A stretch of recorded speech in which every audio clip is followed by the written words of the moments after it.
लोग जानते हैं दुनिया में वेरिएशंस कैसे आते हैं या फिर बच्चों की शक्लें कुछ हद तक उनके माँ बाप से अलग क्यों होती हैं?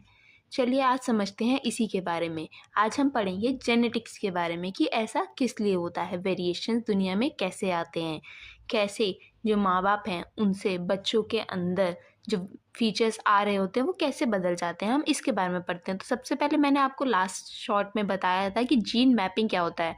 जीन मैपिंग एक ऐसा प्रोसेस है जिसमें हम जीन्स को लोकेट करते हैं क्रोमोसोम्स पे, उनकी पोजीशंस लोकेट करते हैं। तो इसी से रिलेटेड है आज का हमारा अगला टॉपिक, जो कि है मॉर्गन का एक्सपेरिमेंट, जिसमें क्या है कि मॉर्गन ने 2 क्रॉसेस करके देखे। क्रॉस ए में क्या है कि जीन्स के बीच का जो डिस्टेंस है वो काफ़ी कम है, जिसकी वजह से क्या है लिंकेज बहुत ज़्यादा है।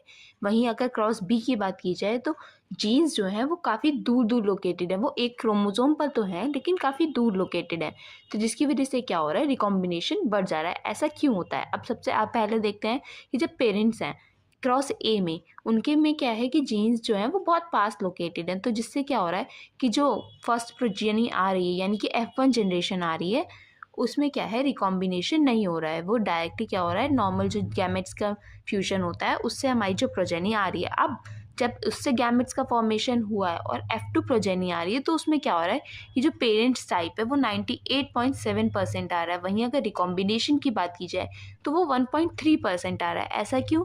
क्योंकि जो जीन्स हैं, कई बार सेक्सुअल रिप्रोडक्शन में गैमेट फॉर्मेशन के टाइम पे ऐसा होता है कि जो जीन्स है वो उसके अंदर वेरिएशंस आ जाते हैं, कोई जीन किसी और के साथ फ्यूज होके फर्दर गैमेट का फॉर्मेशन कर देता है, तो इसकी वजह से रिकॉम्बिनेशन आ जाते हैं। वहीं अगर क्रॉस बी की बात की जाए तो जीन्स के बीच का डिस्टेंस अब बढ़ गया है, तो जिससे F2 जो प्रोजेनी आएगी उसमें रिकॉम्बिनेशन का जो टाइप है वो 37.2% हो गया और पेरेंटल टाइप 62.8% ही रह गया। ऐसा इसलिए हुआ क्योंकि जब डिस्टेंस बढ़ जाता है तो लिंकेज कम हो जाती है। लिंकेज कम होने से क्या होगा, उनके बीच का अट्रैक्शन कम हो गया, तो अब चांसेस ऑफ रिकॉम्बिनेशन या वेरिएशन बढ़ गया है। क्यों? क्योंकि अब सेक्सुअल रिप्रोडक्शन में जब गैमेट का फॉर्मेशन होगा तो गैमेट में तो एक ही क्रोमोसोम जाएगा। अब उस क्रोमोसोम में क्या हो सकता है कि दोनों में से जो हमारे दोनों क्रोमोसोम्स का जो पेयर था उसमें से कोई सा भी कॉम्बिनेशन बनकर जा सकता है, तो जिसकी वजह से क्या हुआ फर्दर वेरिएशंस बढ़ जाते हैं। तो अगर डिस्टेंस ज़्यादा होगा हमारे जीन्स के बीच में लिंकेज कम हो जाएगी और रिकॉम्बिनेशन बढ़ जाएगा। वहीं अगर डिस्टेंस कम होता है जीन्स के बीच में और एक ही क्रोमोसोम पे लोकेटेड होते हैं तो हमारा रिकॉम्बिनेशन कम हो जाता है और लिंकेज बढ़ जाती है।